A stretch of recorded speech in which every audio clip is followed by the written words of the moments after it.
કૃષ્ણ એમના પોતરાને, દાદાઓ તો પછી પોતરાઓને રમાડે, એટલે એના પોતરાઓને રમાડવા લઈ ગયા, બે પોતરાઓ.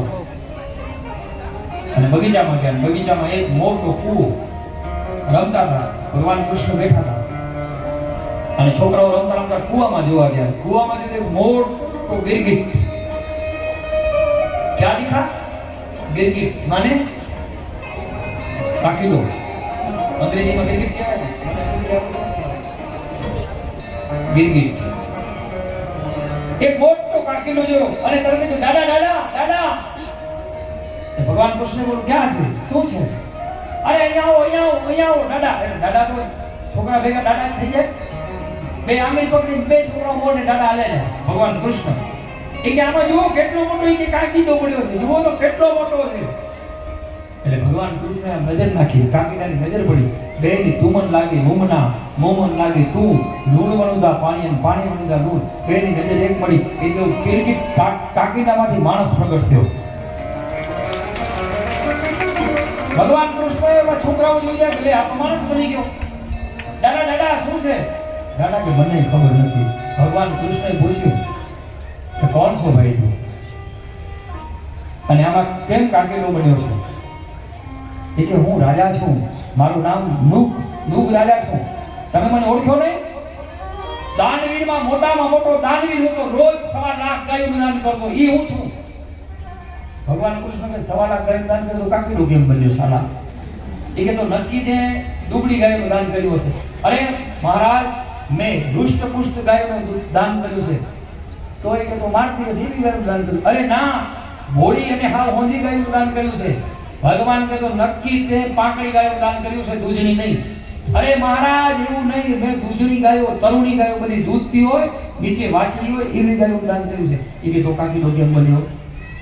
એનો જવાબ મને દે. આવડો બધો દાન કર્યો તો તારો આમ યોનીમાં જાય જ નહીં, સાલા ગિરગીટ બની ગયા.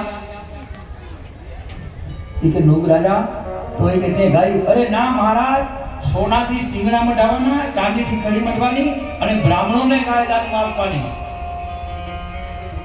આવી રીતે ગાયો દાનમાં આપી છે.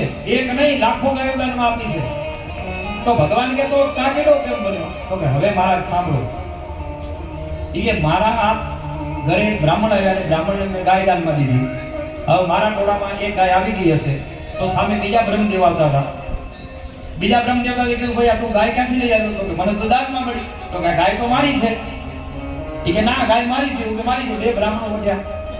હવે એમાં મારી પાસે આવ્યા બ્રાહ્મણો, કહ્યું કે રાજા ગાય તો મારી છે. તો રાજા કે મને ખબર નથી, મારા વાડામાં આવી ગઈ હશે.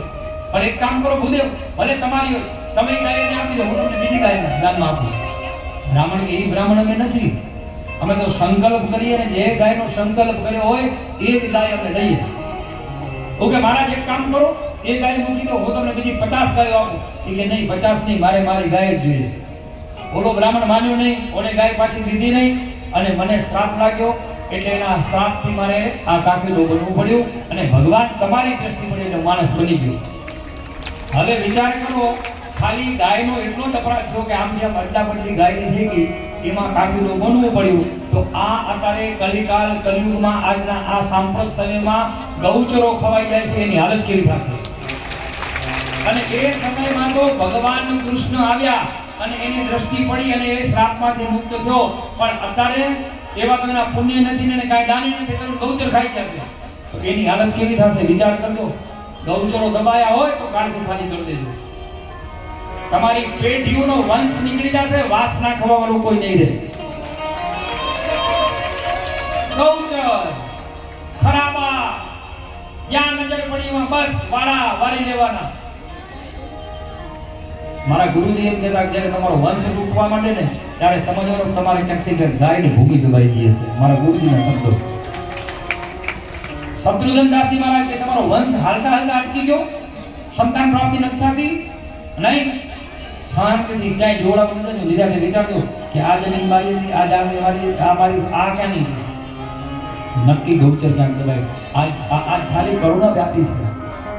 આજે દરદ થાય છે અંદર કે પેલા આપણા બાપ દાદાઓ ગૌચર મૂકી દીધા, કે ગાયો ચરે જોડ મૂકી દીધા અને આપણે ગૌચર નીચે ચબૂતરો બનાવીએ લ્યો. પછી કે અમારે આ કાંઈ વધ્યું નહીં, કાંઈ ન વધે મારા ભાઈ, એટલે ગૌચર કોઈ દી આમ તો પારકી આશા સદા લીધા છે, કોઈ દી પારકામાં આશા જ ન રાખવી.